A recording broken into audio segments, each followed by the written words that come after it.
Marco, ¿nos avisas?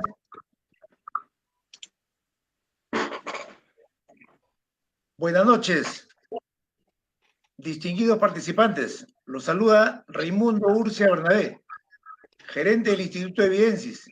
Iniciamos nuestro quinto evento académico. El Instituto de Evidensis le da la más cordial bienvenida a este quinto seminario virtual, Identificación de la mentira por lenguaje no verbal, a cargo del experto Carlos Villantoy Barreda. Nos acompañan participantes de distintos países. Un saludo especial a nuestros hermanos de Oaxaca, México. Espero que todos se encuentren bien. A todos los participantes, gracias por el interés y la confianza brindada a la institución. Asimismo, comentar que la capacitación y certificación en las diversas áreas de la ciencia forense garantizan la calidad y excelencia del experto. Por ello, todos nuestros eventos académicos están avalados por el Instituto de Evidensis, el Ilustre Colegio de Abogados del Callao y la Universidad Millennium de México. El tema que abordará nuestro experto Carlos Villantoy Barreda está referido a ese comportamiento complejo que tienen las personas para mentir, engañar o estafar, pero que a la vez es delatada por nuestro cerebro, que manifiesta sentimientos y sensaciones físicas de cada estado emocional. El neurocientífico Paul Ekman descubrió cambios en el sistema nervioso, diferenciando 6 emociones básicas que resultan ser hoy en día universales: asco, felicidad, ira, miedo, sorpresa y tristeza, las cuales obviamente resultan evidentes en las personas. Pero también la naturaleza humana nos muestra sus reacciones en la esfera personal y social, destacando la simulación, que es el fraude consciente y razonado, que nos pretende hacer creer algo que es verdad, fingiendo, imitando o exagerando con palabras, gestos o acciones. Y la disimulación referida a la mentira implícita, a ocultar aquello que no se quiere mostrar, al engaño deliberado. Como vemos, se miente para conseguir un propósito, se miente para encubrir, se miente para evitar un arresto, pero estas mentiras pueden ser delatadas por las expresiones faciales, por esas microexpresiones y microademanes que se evidencian como indicios no verbales, como signos de mentira. Por ello, las emociones y sentimientos delatan las mentiras. Y es por ello que este seminario tiene una gran importancia, una importancia notable para identificar la mentira por lenguaje no verbal. Dicho este comentario, invito ahora a Danixa Manrique a fin de que informe el desarrollo del presente evento académico y presente la hoja de vida de nuestro experto Carlos Villantoy Barreda.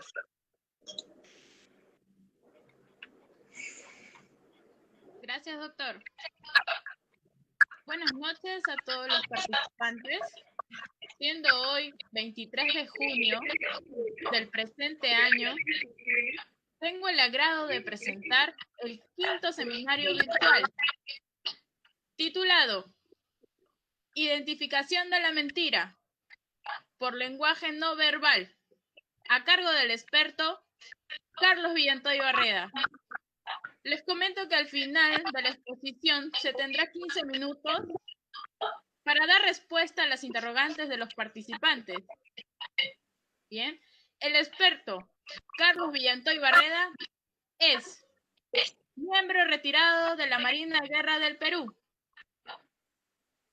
investigador naval, instructor naval, habiéndose desarrollado profesionalmente en la Unidad de Investigaciones de la Policía Naval, condecorado por la Marina de Guerra del Perú como combatiente, egresado de la segunda promoción del Diplomado de Inteligencia, Escuela de Posgrado del Centro de Altos Estudios Nacionales, reconocido por la Dirección de Criminalística de la Policía Nacional del Perú por su aporte académico. Es licenciado en Educación, especialidad en Seguridad por la Universidad Católica de San José. Ingeniero en Administración de Empresas por la Universidad Tarapacá de Chile. Además, egresado de la maestría en Psicología Forense por la Academia Europea de Poligrafía, España.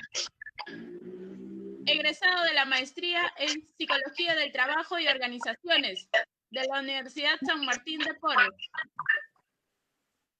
Y finalmente, desempeñándose como auditor antisoborno, asesor de seguridad integral y desarrollo organizacional en más de 200 empresas, con 23 años de experiencia y actualización constante. Agradezco e invito al experto Carlos Villantoy Barreda a iniciar su conferencia titulada Identificación de la mentira por lenguaje no verbal. Adelante, doctor. Danitza, muchísimas gracias por la presentación. Gracias, doctor Raimundo Urcia, igualmente por la convocatoria. Gracias a Evidensis RUP, al Ilustre Colegio de Abogados del Callao y a la Universidad Centro Universitario Millennium de México, que nos permiten utilizar este tiempo y este espacio para poder llegar a cada uno de ustedes. Gracias también a ustedes que están al otro lado de la ventana virtual. Gracias por darse ese tiempo para poder aprender, para poder recibir este conocimiento que humildemente, en base a la experiencia y al conocimiento de su servidor, hoy día va a compartirles. Hoy día vamos a hablar de la identificación de la mentira por lenguaje no verbal. El doctor ya hizo una introducción muy interesante, ¿no?, sobre ese tema del lenguaje no verbal, ¿no? Adelante, por favor, Danitza. Bueno, tenemos un contenido que desarrollar en estos minutos que vamos a estar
¿no?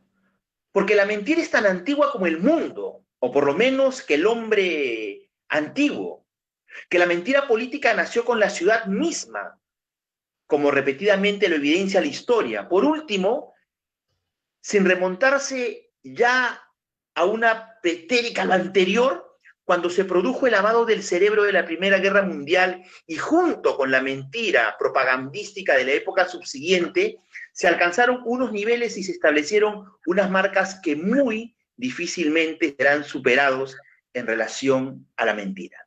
Carlos. Sí, adelante. Sí, Carlos, si fueras tan amable, de las dos diapositivas anteriores, regresar, porque el audio ha sido deficiente. Por favor. Ah, claro que sí. Claro que sí. Gracias. Obviamente, la disculpa del caso, ¿no? ¿Sí me escuchan ahora? Hola, hola. ¿Sí? Perfecto, estamos ahí. Ah, doctor. Vamos repitiendo esto para entenderlo mejor, ¿no? Para entender a la mentira habría que hacer estas reflexiones. ¿Qué es mentir? ¿Qué es necesario para mentir? ¿Existe un centro cerebral especializado en la mentira? ¿Es la mentira producto de la evolución? ¿Existe la posibilidad de una sociedad humana sin mentiras? En realidad, no mentir debe ser una regla universal. Adelante, por favor, Danixa. Si buscamos el concepto de la mentira, probablemente este sea el que reúne de manera práctica todo, ¿no? La mentira es una expresión o manifestación que es contraria o inexacta a aquello que se sabe, se cree o se piensa. La mentira es faltar a la verdad, es ser deshonesto, es decir lo que no se piensa, es expresar sentimientos que no se tienen. Y atentos a esta parte, es crear vanas ilusiones y es ofrecer impresiones falsas. La mentira es expresar sentimientos que no se tienen, es crear vanas ilusiones y es ofrecer impresiones falsas. ¿Por qué mentimos? ¿Cómo mentimos? ¿Desde cuándo está la mentira con nosotros? ¿Esta mentira ha evolucionado? Adelante, por favor, Danixa. En este enunciado de Alexandre Coire dice lo siguiente, ¿no? Probablemente no se ha mentido tanto como en nuestros tiempos, ni se ha mentido de una manera tan descarada, sistemática y constante. Sin embargo, no es tanto eso así, porque la mentira es tan antigua como el mundo, o por lo menos que el hombre antiguo, que la mentira política nació con la ciudad misma, como repetidamente lo evidencia la historia. Por último, sin remontarse ya a una era pretérita, que cuando se produjo el lavado de cerebro de la Primera Guerra Mundial y junto con la mentira propagandística de la época subsiguiente, se alcanzaron unos niveles y se establecieron unas marcas que muy difícilmente serán superados en la mentira. Sin duda, todo esto es verdad, o casi. Es cierto que el hombre se define por la palabra, que es la que soporta la posibilidad de la mentira, y sin que ello le desagrade a Porfirio, el autor de este enunciado, el mentir, mucho más que reír, es lo propio del hombre. El mentir, mucho más que el reír, es propio del hombre. La mentira convive con nosotros. Adelante, por favor, Danisa. Coire termina este enunciado con lo siguiente, ¿no? Igualmente es verdad que la mentira política existe desde siempre. Las reglas y la técnica de lo que antaño se llamaba demagogia, hoy es llamado propaganda, han sido sistematizadas y codificadas desde hace miles de años, y que los productos de esas técnicas, la política de los imperios olvidados y abandonados, no hablan todavía hoy desde lo alto de los muros de Kamat o desde las rocas de Ankara. Es indiscutible que el hombre ha mentido siempre, se ha engañado a sí mismo y a los demás, ha mentido por su propio placer, por el placer de ejercer esa facultad tan sorprendente de decir lo que no es y de crear por medio de su palabra un mundo en el que solo él es responsable y autor. Ha mentido también para defenderse. La mentira es un arma, el arma favorita del inseguro, el arma favorita del débil. Al confundir al adversario, se engrandece y se venga así de él. Qué increíble, ¿no? Después de este enunciado, como que nos queda ese sinsabor de que hasta podríamos entender que hay una justificación para la mentira. La mentira ha creado guerras, damas y caballeros. La mentira ha destruido países. La mentira ha hecho que hermanos peleen. Habría que recordar a Caín y Abel, ¿no? La mentira ha generado situaciones infaustas. La mentira genera pobreza en nuestras sociedades. La mentira genera corrupción. La mentira siempre va a ser trágica y por esa razón es necesario aprender de alguna manera a descubrir la mentira. Adelante, por favor, Danisa. Dicho esto, hay que tener claro lo siguiente para identificar la mentira, por lo menos en el análisis del lenguaje no verbal. Lo primero que hay que entender es que no existe una señal universal de mentir. O sea, no es que exista una señal no verbal exacta para poder entender claramente que la persona está mintiendo. No, no existe una señal universal. Lo que hay que tomar en cuenta es que es la suma de varias señales en el lenguaje no verbal del análisis de la mentira. Aquí este adagio encaja muy bien. Una golondrina no hace el verano, ni una flor hace la primavera. No, no. La suma de la identificación de signos en el lenguaje no verbal de una persona probablemente nos harán entender de que está mintiendo. Pero tiene que quedar claro que un solo gesto no determina si está mintiendo o no. Una sola microexpresión no puede condenar a alguien a entender de que está mintiendo. Ahí viene una parte muy importante, que es la de la labor de identificación por medio de la observación, del análisis, del evaluador, del examinador, del entrevistador, del abogado, del profesional que sea en búsqueda de identificar la mentira, en reconocer la suma de indicios que podrían llevar a entender de que alguien está mintiendo. Pero no lo olvides, no existe una señal universal de mentira y una sola o dos no hacen a alguien totalmente mentiroso. Adelante, por favor, Danixa. Ahora, hay que entender esto porque esto va a guardar relación con lo que más adelante vamos a plantear, ¿no? Esto es muy, muy importante. El lenguaje no verbal. ¿De dónde proviene el lenguaje no verbal? ¿Cómo nace esa necesidad de también expresar? Todos hemos escuchado que el casi 60 a 70% de lo que dicen nuestros gestos, de lo que dicen nuestras microexpresiones, de lo que dicen nuestras manos, nuestras posturas, nuestros pies, inclusive, tiene un peso de casi 60% a la hora de comunicar algo, y de solo 35 o 40 el de la sintaxis, el del habla. Este peso del lenguaje no verbal es muy irrelevante, muy importante. ¿Y dónde proviene este tema del lenguaje no verbal? El uso del lenguaje para el Homo sapiens, estamos hablando, nos hemos remontado a miles de años, representó un impacto fuerte en la evolución. Llegar a desarrollar el lenguaje natural hasta lo que conocemos hoy es el resultado del aumento de la encefalización, del proceso cerebral, pero sobre todo de millones de años de evolución de aprendizaje. Hay que entender que la primera forma en la que el hombre aprendió a comunicarse no fue por el habla, fue por el lenguaje no verbal. Por lo tanto, hay que entender lo que Darwin manifiesta, ¿no? Dice, el propio Darwin habló de la expresión de las emociones en el hombre.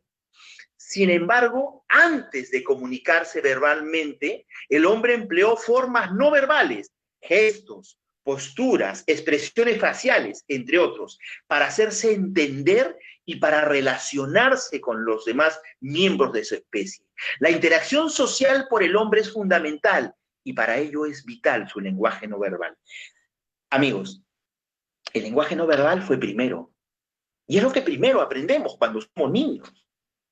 El lenguaje no verbal fue nuestra primera naturaleza para comunicarnos. Por eso que el análisis del lenguaje no verbal cobra importancia, porque eso viene innato. El habla la aprendemos después con el tiempo, pero el lenguaje no verbal viene con nosotros. Por lo tanto, es importante siempre evaluar el lenguaje no verbal de la persona, porque ahí está su primera naturaleza. Y como es natural, a veces no lo va a poder ocultar. A veces no lo va a poder contener. Y ese lenguaje no verbal en algún momento, con una pregunta adecuada, con un estímulo adecuado, se puede evidenciar, se puede desbordar y se puede identificar. Adelante, por favor, Danixa. Si queremos ahora encontrar el paralelo, porque ya hemos hablado por evolución, ¿no? Por evolución. Pero si queremos encontrar el paralelo por creación para los creyentes, un momento importante en la necesidad de encontrar formas desesperadas para interactuar por medio del lenguaje no verbal, nos habla el Antiguo Testamento en la Torre de Babel, ¿no? cuando Dios, al ver que unos hombres que estaban construyendo una torre, ¿no? Porque un rey quería demostrar que podía llegar al cielo, ¿no? Y estar al nivel de Dios, la historia bíblica nos habla de que en esa torre de Babel Dios manda una confusión generada en que muchas personas que estaban ahí empezaron a hablar en diferentes lenguas, ¿no? Bíblicamente ese es el fundamento para decir que ahí nacen los idiomas, las lenguas que todos conocemos en el mundo. Esa situación, esa confusión, generó que el hombre empiece a esforzarse por querer transmitir lo que ya no podía verbalmente por medio del lenguaje no verbal. ¿A dónde quiero llegar? Sea por evolución o sea por creación, el lenguaje no verbal es innato a nosotros. Es nuestra primera naturaleza. Es la primera forma de emitir un mensaje, una emoción, un sentimiento, de transmitir, de querer trasladar algo por medio del lenguaje no verbal. Por eso que es importante el análisis del lenguaje no verbal para poder entender a las personas y sobre todo para identificar si eso que están queriendo transmitirnos es verdad o no. Adelante, por favor, Danisa. La psicóloga Isabel Serrano indica lo siguiente, ¿no? Que una manera para identificar de que una persona no nos está diciendo la verdad, de que está evadiendo algo, de que no es completa su versión, es porque habla de forma pausada. ¿Por qué habla de forma pausada esa persona? Porque lo que trata de proyectar, lo que trata de ordenar, es que su cerebro emite unos mensajes por medio de su lenguaje no verbal de tranquilidad, de serenidad, de control. Hay veces evita la mirada o el parpadeo, aunque hoy en día, así como todos sabemos que cuando vamos a una entrevista, cuando vamos a dar una evaluación de preempleo porque estamos buscando un trabajo y nos entregan la hojita que cuando nos dicen, señor, dibuje la figura humana, todos sabemos hoy en día que esa figura humana hay que hacerla más o menos del tamaño de un lapicero. Si la hacemos más grande, vamos a demostrar una especie de narcisismo. Y si la hacemos muy pequeña, vamos a demostrar que no hay una correcta autoestima. El tema de la mirada, hoy en día, el mentiroso aprendió a mirarnos a los ojos. Un mentiroso que recién comienza probablemente baje la mirada y parpadee. Pero hoy en día el mentiroso ha evolucionado y el mentiroso nos entrena para mirarnos a los ojos. Habría que tomar en cuenta ese detalle a la hora del análisis no verbal. Los excesos de amabilidad, ¿no? La sonrisa histriónica, las preguntas amables. El exceso de amabilidad siempre va acompañado de un lenguaje no verbal histriónico que lo que trata de proyectar es que alguien quiere ser extremadamente cortés con nosotros, ¿no? Un deseo de ser amados, ¿no? Hay que tener mucho cuidado con ese lenguaje no verbal de exceso de amabilidad. La sonrisa de la mentira. Se trata de una sonrisa peculiar que se caracteriza porque solo se mueven los labios. Los expertos dicen que la sonrisa auténtica es abierta, es con todo nuestro rostro. La sonrisa de la mentira solo es con los labios. Tocarse el lado opuesto de la cara, ¿no? Lo hemos visto algunas veces en algunos políticos, sí. Tocarse el lado opuesto de la cara. En ocasiones esa persona que se toca el lado opuesto de la cara es porque miente, porque inconscientemente desliza el otro lado de lo que quiere ocultar, va al otro extremo. Adelante, por favor, Danixa. Serían esas primeras reacciones el preámbulo para entender el lenguaje no verbal y para ir aterrizando a las microexpresiones. Ya lo mencionó el doctor Raimundo Urcia al inicio. Y sí, si hay una persona que analizar, si hay una persona que considerar, que tomar en cuenta, ¿no? Para analizar, para entender, para poder llegar a la comprensión del lenguaje no verbal y las microexpresiones, es Paul Ekman, ¿no? Paul Ekman refiere que ni el mentiroso más experimentado puede controlar de manera indefinida. O sea, ¿qué quiere decir? Que al comienzo sí te puede controlar, sí puede controlar su lenguaje no verbal. Por eso que a la hora que hacemos una entrevista, para poder identificar si alguien nos miente o no, para poder analizar la credibilidad de lo que nos quiera decir, esta tiene que tomarse un tiempo. No puede ser una entrevista de 5 o 10 minutos, porque probablemente en ese tiempo corto el mentiroso sí va a poder sostener, controlar su lenguaje no verbal. Pero como el lenguaje no verbal es natural, es parte de nuestra naturaleza, en algún momento de ese tiempo va a tener que demostrar lo que verdaderamente siente por medio de su lenguaje no verbal. Paul Heyman analizó eso y llegó a esa conclusión. Ni el más experimentado de los mentirosos, en un tiempo constante, va a seguir controlando su lenguaje no verbal. En algún momento va a evidenciar su lenguaje no verbal de mentira. Las microexpresiones, ¿no? Esos pequeños detalles en nuestro rostro, esas expresiones muy finas, esas expresiones sutiles, que al ser analizadas podrían identificar que estamos mintiendo.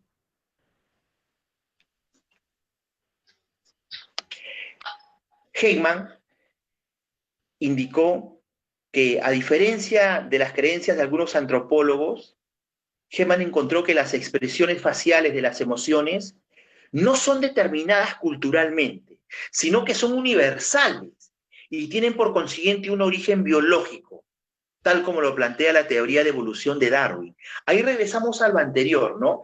Heyman refuerza eso. Y ojo que este hombre está entre los 100 mejores psicólogos y analistas de las expresiones de lenguaje no verbal y microexpresiones en el mundo. Él concluye en eso, de que nuestros movimientos vienen por nuestra naturaleza humana. Siempre van a estar ahí.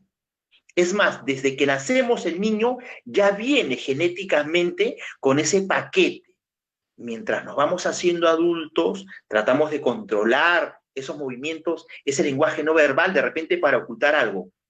Pero siempre, en un momento u otro, se van a manifestar, se van a esbozar. Por medio de estas microexpresiones, a través de ellas se puede detectar cuando una persona puede estar mintiendo. Y entre las más comunes hay 7 u 8 relevantes, ¿no? Adelante, por favor, Danixa. ¿Cuáles son? ¿No? Acá tenemos a Ekman, antes de entrar a esas microexpresiones. Como le dije, Ekman es un psicólogo pionero en el estudio de las emociones y sus expresiones faciales. Ha sido considerado uno de los 100 psicólogos más destacados del siglo XX y asume él la perspectiva evolutiva de que nosotros, nuestros rangos, nuestro lenguaje no verbal, es parte de nuestra evolución. Vino con nosotros, ¿no? Adelante, por favor, Danixa. El desprecio no es que cuando tú le hagas una pregunta a un mentiroso, el mentiroso va a poner una mueca que es la de mentira. No, eso no pasa en la vida real. Lo que sucede es que cuando tú haces una pregunta sobre un determinado tema, tú esperas una respuesta. Si tú, por ejemplo, le preguntas a alguien de que buscas una afirmación, ¿no? Como por ejemplo, ¿es verdad que estafar a un ser humano es malo? Y esa persona te mira con ese rostro de desprecio, pero su boca te dice, sí, claro, es despreciable hacer eso, es malísimo hacer eso, es muy triste hacer eso, es terrible hacer eso, pero su cara no te está diciendo eso. Sus expresiones microfaciales no te están diciendo eso. El estímulo es la pregunta. La respuesta verbal tiene que ir acompañada con una respuesta consistente y en comunión con el lenguaje no verbal. Cuando eso no sucede, podemos entender de que probablemente la persona nos está mintiendo. Porque si nosotros esperamos solidaridad en una respuesta, esperamos que la persona sienta, sea susceptible al dolor de la víctima, es poco probable que su boca diga que sí siente eso, pero que su rostro manifieste desprecio. ¿Y por qué? Porque como lo dijimos hace un momento, esa naturaleza del lenguaje no verbal se puede sostener un tiempo, pero a medida que el entrevistador va avanzando y hace las preguntas apropiadas, va a ir viendo cómo va a ir evidenciándose el lenguaje no verbal natural de la persona que estás entrevistando. Lo mismo pasa con el miedo. Adelante, por favor, Danixa. Tristeza, asco. Dos emociones importantes, tristeza y asco.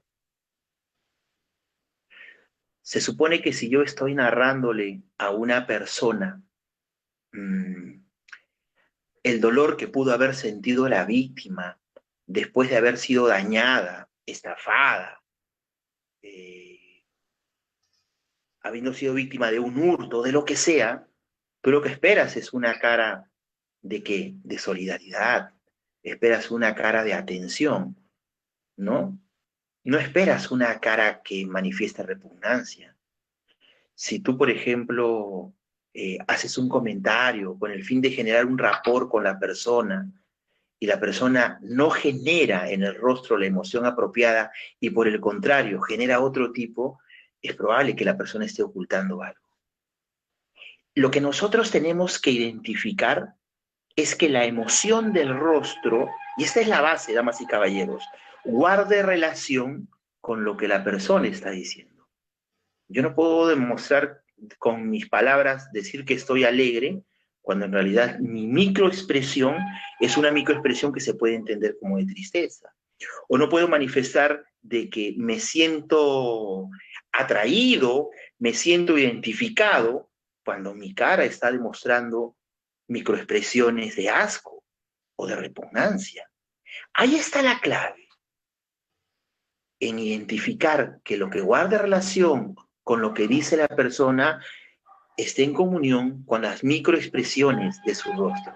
Adelante, por favor, Denise. Sorpresa, felicidad.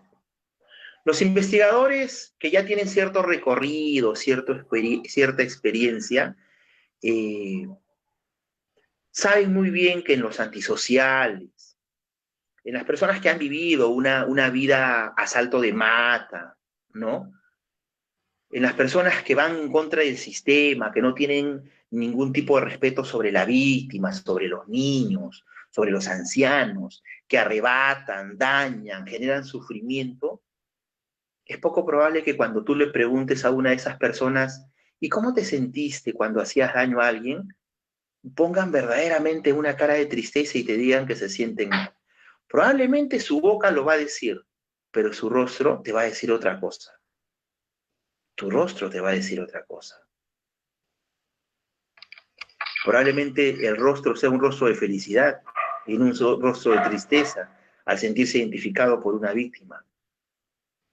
Es importante, vuelvo a recalcar, identificar que guarde relación lo que dice la versión vocal con lo que dice el rostro.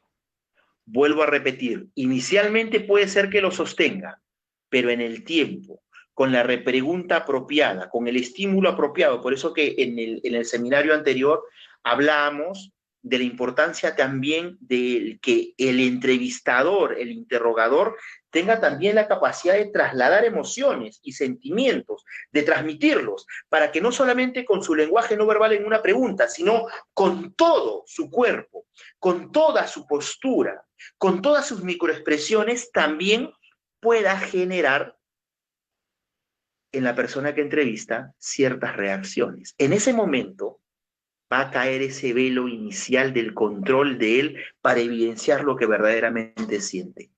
La felicidad cuando hizo daño. Obviamente una persona que demuestra felicidad en sus microexpresiones cuando hizo daño, es probable pues de que esté mintiendo cuando diga que no hizo lo que se le está acusando que supuestamente hizo, ¿no? Adelante, por favor. El enfado, ¿no? El enfado. El enfado es una microexpresión que muchos tratamos de disfrazar, ¿no? Siempre tratamos de mostrarnos cómodos, serenos. Sabemos que demostrar enfado ante una pregunta podría evidenciar que estamos mintiendo ante lo que estamos respondiendo. Hay que estar muy atento con esa condición en las microexpresiones del rostro. Ahora, acá voy a hacer un paréntesis para lo siguiente. Si tú tienes oportunidad de entrevistar a alguien antes del momento en el que verdaderamente, el momento, hablamos la clase, el seminario anterior, ¿no? Entrevista, interrogatorio. Si tú tienes la posibilidad de interactuar con alguien previamente al momento en el que quieres saber si sobre una versión te está mintiendo o no, trata de recordar las microexpresiones. Es como en la grafología, ¿no? Tú necesitas tener muestras exprofesas y espontáneas para hacer una comparación. Cuando tú te das el tiempo de interactuar con la persona antes de hacerle las preguntas relevantes, de escucharlo, hola, ¿qué tal? ¿Cómo te llamas? ¿Dónde vives? ¿Cómo te estás sintiendo en este momento? ¿Hay algo que te está incomodando? Son preguntas que probablemente el mentiroso va a ser honesto porque sabe que en esas preguntas a lo mejor no hay algo que lo pueda involucrar con el hecho materia de investigación. Pero esas son las preguntas exploratorias valiosas que te van a permitir ir sacando una línea de ese lenguaje no verbal que él tiene y que después te va a permitir compararlo en el momento que hagas la pregunta relevante y vas a comparar con las microexpresiones que tuvo antes y con las microexpresiones que va a tener en ese momento. Por eso que las mamás siempre nos descubren la mentira. ¿Por qué siempre las mamás nos descubren la mentira? Porque nos conocen muy bien, saben cuáles son nuestras microexpresiones. Y por más que nosotros le juremos y le rejuremos que le estamos diciendo la verdad, la mamá, como conoce tus microexpresiones, sabe que estás mintiendo. Lo mismo pasa con las parejas. Esa convivencia hace que se reconozcan entre ellos las microexpresiones. En una manera muy, muy comprimida, a la hora que te toque a ti analizar el lenguaje no verbal de alguien, las microexpresiones de alguien para identificar si está siendo sincero, si está mintiendo o no, date un tiempo previo para preguntas neutrales. Pregúntale su nombre, pregúntale dónde vive, pregúntale qué le incomoda, para poder ir identificando previamente esas microexpresiones que te permitirán después compararlas con las microexpresiones que vas a analizar en el momento de la pregunta relevante. Adelante, por favor, Danixa. Vamos a llegar a unas conclusiones importantes ahora hasta este momento. Dale, Danixa. Lo dijimos en el seminario anterior y ahora es necesario reforzarlo. Cuidado con el síndrome de Otelo.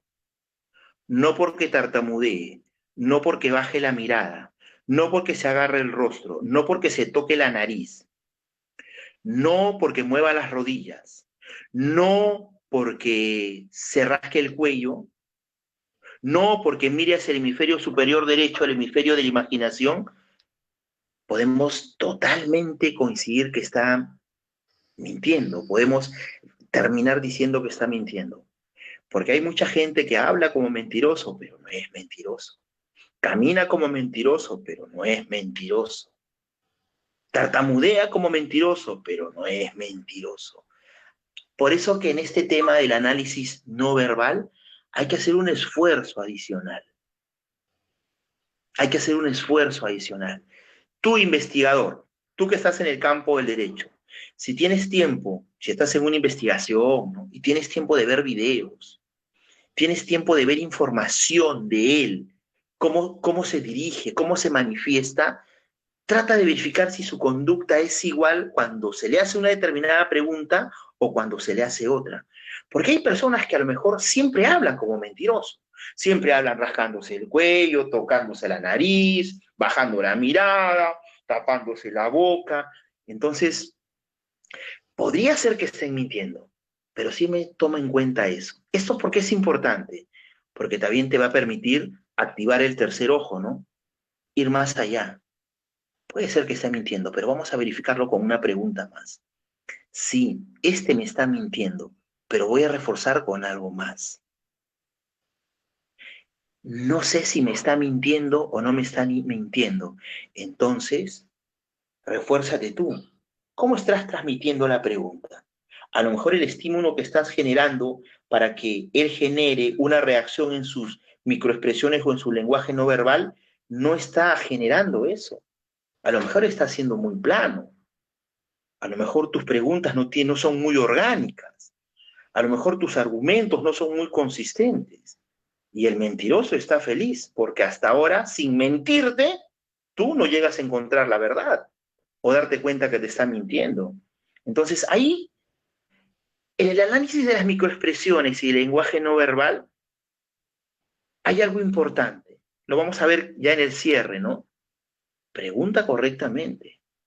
Pregunta con energía. Pregunta proyectando la emoción que es necesario que tú tengas que proyectar para poder identificar la reacción de esa persona ante tu estímulo, y eso puede evidenciar su lenguaje no verbal. Pero siempre con cuidado. Hay gente que habla como mentiroso y no es un mentiroso. Adelante, por favor, Danisa. Competencias y habilidades de quien va a identificar el lenguaje no verbal. ¿Qué tiene que ver Sherlock Holmes con eso? Bueno, todos sabemos que Sherlock Holmes es un personaje ficticio, ¿no? Creado por la literatura inglesa. Pero Sherlock Holmes nos deja una enseñanza. Sherlock Holmes tenía unas competencias y unas habilidades que tienes que considerar tú a la hora de identificar el lenguaje no verbal. Sherlock Holmes era muy observador. Y tú tienes que ser observador. Mira sus ojos, mira sus mejillas, mira su boca, mira sus manos, mira sus pies, mira su pecho, mira su abdomen para ver cómo respira. Mira todo su cuerpo. Mira y recoge. Encuentra indicios, encuentra microexpresiones, encuentra posturas, encuentra nuevos movimientos. Haz la pregunta adecuada para ver cómo expresa su cuerpo, sus emociones. Tienes que ser muy observador, y no solamente observador, sino que tienes que tener la capacidad después de contrastar, comparar, concatenar, analizar todo ese lenguaje no verbal que tú has podido identificar. Presta atención, escucha con los ojos, mira con los oídos, siéntelo, huélelo, obsérvalo. Mientras más atención le pongas, poco a poco más se le va a ir cayendo el velo del control de su lenguaje no verbal para que su naturaleza humana pueda evidenciar ese lenguaje verbal que lo heredamos de nuestros antepasados y que vienen con nuestra naturaleza, ese que no vamos a poder ocultar. Exprésate correctamente, observa y analiza y compara. Adelante, por favor, Danisa. Ok. Esto es importante, damas y caballeros. Cuidado con la empatía. Siempre a tu favor, nunca en contra. ¿Saben quién es el mejor mentiroso? A ese que es bien difícil descubrirlo. Al empático. La mentira se ha descubierto hoy en día de que nace en la empatía. El mentiroso lo que busca es hacer dos tipos de empatía. La empatía cognitiva. El mentiroso se prepara para pensar como tú piensas, para mentirte mejor. El mentiroso se prepara en conocer lo que tú conoces, para mentirte mejor. El mentiroso analiza, estudia. El buen mentiroso siempre es alguien inteligente y sin ánimo de menospreciar a los que tienen mucho conocimiento, muchos títulos y mucho estudio, pero ese es también el que mejor miente, porque tiene conocimiento.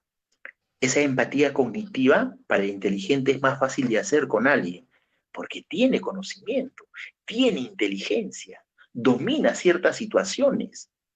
Cuidado con la empatía cognitiva. El mentiroso profesional, el mentiroso de alto nivel, trabaja de esa manera. Busca hacer una empatía cognitiva contigo. Eso no debe pasar. Por el contrario, eres tú el que tiene que utilizar esa empatía cognitiva a tu favor. Adelante, por favor, Danisa. Cuidado con la empatía. y la empatía que termina de convirtiendo a alguien en un gran mentiroso, la empatía emocional. Ese que logra hacer esa conexión contigo. Uno se pregunta muchas veces, ¿no? ¿Cómo te pudieron estafar de esa manera? ¿Cómo te pudieron mentir de esa forma? ¿Cómo no te diste cuenta? ¿Saben por qué? Porque ese mentiroso hizo bien su trabajo. Porque ese mentiroso logró hacer una conexión emocional con la víctima. Y como siempre nos dicen, ¿no? Cuando uno está emocionalmente involucrado, se ciega. Y cuando te ciegas, no escuchas ni ves el lenguaje no verbal del mentiroso. El mentiroso es muy hábil generando esa empatía emocional. Cuidado con eso, entrevistador. Cuidado con eso. Cuidado con la empatía. Cuidado con la traslación. El mentiroso busca esa conexión emocional para mentirte mejor. El mentiroso busca esa conexión emocional, ¿para qué? Para que tú no prestes atención al lenguaje no verbal, a las microexpresiones. Por eso que muchas veces alguien que no tiene esa conexión le dice a la víctima, oye, pero ¿no te das cuenta que te está mintiendo? ¿No te das cuenta que te está mintiendo? Mira su cara, te está mintiendo. No, no se da cuenta. ¿Por qué? Porque generó una empatía emocional o cognitiva. Cuidado con eso. Cuidado con eso. El estafador, por ejemplo, es muy hábil para hacer eso, para generar esa empatía. ¿Por qué? Porque su negocio es la mentira. Entonces, a la hora de entrevistar, a la hora de buscar la verdad por medio del análisis del lenguaje no verbal, cuidado con generar empatías. Siempre a nuestro favor, nunca en contra. Adelante, por favor, Danixa.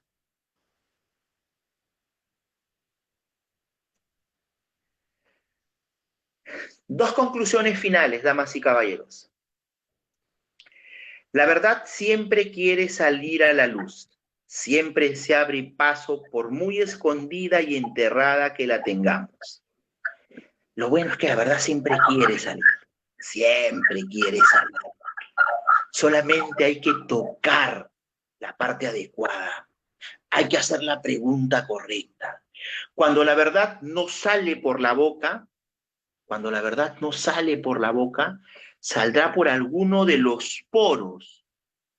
Saldrá por alguno de nuestros poros. Solo es cuestión de mirar bien, de preguntar bien, de analizar ese lenguaje no verbal, de contrastarlo, de compararlo, de tener la paciencia y el tiempo como buen cazador, de esperar que ese velo de la mentira, del control inicial que él puede tener de su lenguaje no verbal, poco a poco por el estímulo que generemos, vaya cayendo. Y ahí vas a identificar esas microexpresiones de mentira, de engaño. Muy bien, Anisa. Creo que hay una vista más, si no pasamos a las preguntas. Muy bien. No sé si hasta aquí alguien tiene alguna pregunta. Anisa, adelante, por favor. Algo Sí. creo que querías mencionar. Discúlpame. Sí, Carlos. Primero, en nombre de la institución, del Instituto de Evidencia, agradecerte por la brillante exposición. Y efectivamente hay unas preguntas. ¿La mentira siempre se evidenciará con el lenguaje no verbal? Pregunta Jordan Bernales. Sí, claro. Generalmente, casi siempre. Si no lo dice la boca, lo va a decir el lenguaje no verbal.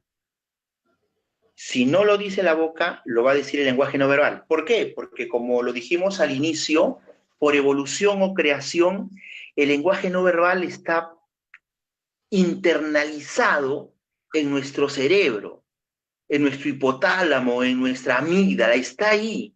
Es algo que no podemos controlar. Así como cuando, por ejemplo, tú sientes pánico y tu corazón empieza a bombear sangre, algunos podemos controlar el pánico, o sea, sentimos menos pánico, pero sí hay pánico. Sentimos menos miedo, pero hay miedo, ¿no? Los que venimos de la milicia, del campo policial, hemos aprendido a controlar el pánico, a controlar el miedo, porque nos han instruido para eso. Pero eso no significa que nunca vamos a tener miedo. Obviamente lo demostramos en menor cuantía, porque hemos aprendido a controlarlo. Lo mismo pasa con el lenguaje no verbal. Alguien súper entrenado podrá controlar inicialmente el lenguaje no verbal, ¿no? Podrá probablemente hacerlo, pero en un momento u otro, dependiendo del estímulo apropiado y del tiempo y de la experiencia de quien entrevista, ese velo se va a caer y vas a poder identificar el lenguaje no verbal de la mentira. Siempre, si no sale por la boca, saldrá por alguno de los poros de la piel. Una manera coloquial de decir que siempre el lenguaje no verbal va a evidenciar la mentira. Carlos, Katy Ochoa pregunta, ¿cómo identificar a un mentiroso de un manipulador? Es que son casi lo mismo, es que son casi lo mismo, son casi lo mismo, ¿no? Son casi lo mismo, ¿no? Un mentiroso y un manipulador, son casi lo mismo, ¿no? El mentiroso es primero manipulador. El manipulador te va midiendo, ¿no? El manipulador lo que hace es, ¿qué cosa? Lo que hablamos al final, ¿no? Lo que hace es encontrar esa conexión contigo emocional o cognitiva. ¿Para qué? Emocional o cognitiva, ¿para qué? Para poder mentirte, ¿no? A ver, ¿me escucha, Carlos?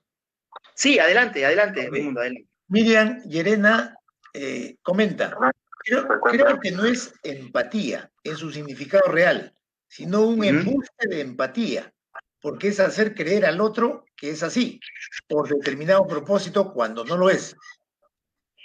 Sí, claro, ¿no? Sí, por supuesto, ¿no? En realidad no es la verdadera empatía, ¿no? Pero es lo que utiliza ese mismo modelo, ese mismo molde de la empatía, el mentiroso, para poder hacer esa conexión y manipularte y mentirte mejor. Ojo con eso. Eso es nuevo, eso es algo nuevo que recién se está analizando en los estudios de la psicología de la mentira, pero ya se ha confirmado que es así. Mientras más empático, más facilidad la persona tiene para mentir. Fernando Villegas pregunta, ¿qué tipo de técnicas utilizan las autoridades aeroportuarias para hacer una prefiliación inicial, teniendo en cuenta que se basa en el lenguaje no verbal de las personas? Esa es una buena pregunta. No lo sé con exactitud, pero sí te puedo decir la técnica que se utiliza en el mundo, ¿no? Este hombre que ha aportado mucho a la ciencia del análisis de la mentira, ¿no? Este señor Ekman, él ya hace unos años atrás creó el proyecto Diógenes, ¿no? El proyecto Diógenes es el sistema de codificación facial de acciones, ¿no? Que es un software especial que lo que permite es, mediante una entrevista, identificar microexpresiones, ¿no? No es algo 100% exacto, pero por lo menos se tiene una primera idea y probablemente será el primer paso para después llevarlo a una prueba de polígrafo, ¿no? Pero este señor Ekman crea este proyecto Diógenes, les dejo de repente como una tarea para poder investigar el sistema de codificación facial de acciones, ¿no? Eso permite clasificar todas las expresiones del rostro humano que sea posible, se pueda generar un rostro humano y eso permite identificar mediante este software si la persona está mintiendo o no. Carlos, acá hay una pregunta de la noche. Javier Alemán, ¿pueden los sordomudos mentir? Esa es una buena pregunta. Miren, a mí me ha tocado una experiencia como poligrafista hacer 3 o 4 evaluaciones en todos los años que tengo poligrafista a personas en esa condición. Y sí, claro que sí. ¿Por qué? Porque no hay que olvidar que el lenguaje no verbal es casi el 60 o el 70% de lo que nosotros manifestamos. El sordomudo es experto haciendo eso. El sordomudo es un experto expresándose por el lenguaje de señas. Y sí, también desarrolla la mentira, ¿no? Solamente que va a ser un poco más complicado identificarla, tendría que ser una persona en esa misma condición y con esa misma habilidad para poder identificarlo, ¿no? Correcto. David Franco Caselli pregunta, ¿los agentes entrenados para mentir son más difíciles de identificar la mentira? Hay gente entrenada para mentir. ¿no? Hay gente entrenada para mentir. Pero esto yo lo aprendí hace muchos años en la bibliografía del curso Prisionero de Guerra, ¿no? Todo se quiebra. Solamente hay que hacer las preguntas apropiadas y utilizar las técnicas apropiadas para descubrir la verdad. Sí, todo se quiebra. Obviamente hay cosas que se quiebran en menos tiempo que otras, ¿no? Pero todos tenemos, en el campo de la inteligencia se habla que todos tenemos una fisura. El trabajo del investigador es encontrar esa fisura para hacer por ahí la pregunta apropiada y encontrar la verdad que busca. A ver, Carlos, una más. Ariel Tevez, ¿es posible hablar con la persona y confundirla, volver a generar las preguntas de diferente manera para saber si miente o no? ¿O sacarlo de contexto, hablando de diferentes temas y volver a generar la pregunta exacta y esperar a que se pierda? Sí, claro que sí, pero ahí hay un riesgo, ¿no? Por eso que ese tipo de interrogatorios hoy día ya está un poco más desfasado, ¿no? Cuando lo tratamos de enredar, ¿no? ¿Por qué? Porque hay estudios científicos que han evidenciado que algunos inocentes, por esa misma presión, terminan diciendo verdades de cosas que terminan manifestando confesiones de cosas que nunca hicieron. Hay que ser muy cuidadoso con eso. Obviamente al mentiroso hay que también llevarlo a un terreno en el que metacognitivamente podamos evidenciar su mentira, ¿no? Podamos demostrarle, enrostrarle que nos está mintiendo a la hora que hagamos un análisis y decirle, por ejemplo, hace un momento me dijiste que era así, pero ahora me estás diciendo que es asá. Mira, vamos a volver a empezar y quiero que me cuentes ahora las cosas, pero empezando desde este punto hasta este punto. Ahora vamos a regresar a este punto y me vuelvo a... Sí, puede resultar, pero hay que tener mucho cuidado con quién lo hacemos, porque como vuelvo a repetir, ese tipo de técnica algunas veces ha generado confusiones en gente, ha generado confesiones falsas en gente que no tenía nada que ver con un tema ilícito o indebido. Martín Dávila hace un comentario y luego hace una interrogante. Comenta sobre la cientificidad del polígrafo y pregunta, ¿por qué siguen utilizando el polígrafo como un bastión de la detección del engaño cuando científicos han evidenciado que no es confiable y puede ser evitado por psicópatas o betabloqueantes? Ah, esa pregunta me interesa, es una muy buena pregunta, ¿no?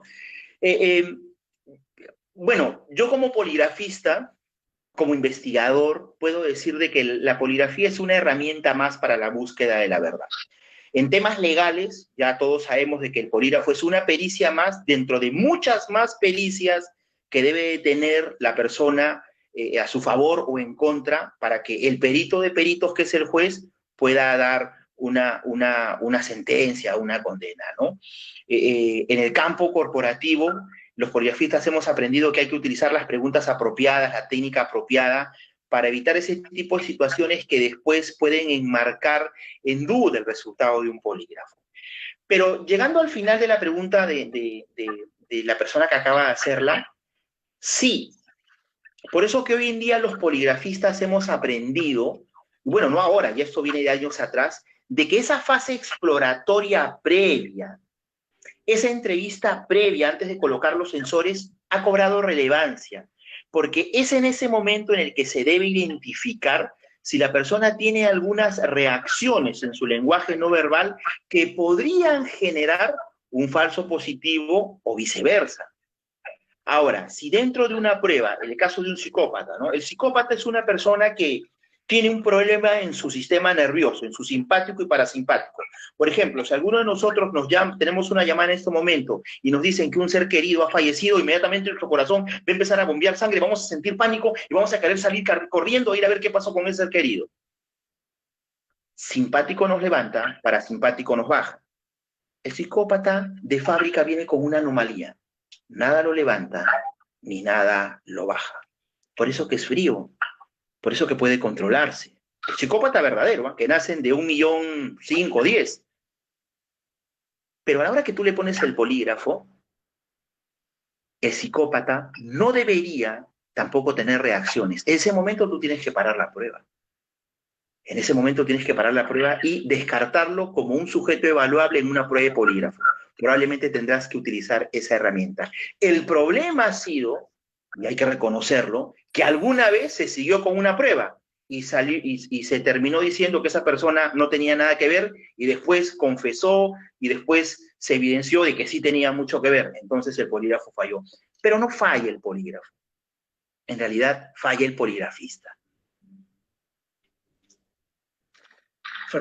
Fernando Villegas pregunta, ¿es cierto que cada persona desarrolla de forma individual movimientos corporales o microexpresiones faciales propios que se repiten cada periodo de tiempo?